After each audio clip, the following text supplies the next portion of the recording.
শুভ রবিবারের আজকের আয়োজন দেখো। আজকে হচ্ছে বাঁধাকপির ঝাল বানাবো, টমেটোর চাটনি করব, ভেন্ডি পোস্ত বানাবো, মুসুর ডাল করব। তো এই যে রান্নাবান্না চেপে গেছে। তোমরা ভাবছো নিরামিষ কেন? কারণ হচ্ছে আজকে মা আসছে, তো এই আইটেমগুলো নিরামিষ করব, তারপরে মাছটা বানাবো। তো চলো রান্নাবান্নাগুলো বসাই, দেখাবো সব কিভাবে করছি। রান্না প্রায় কমপ্লিটের মুখে।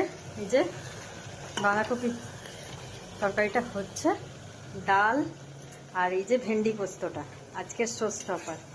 ভেন্ডি পোস্ত এগুলো সব নিরামিষ, যেহেতু আমার মা নিরামিষ খায়, তো সেইগুলো নিরামিষ।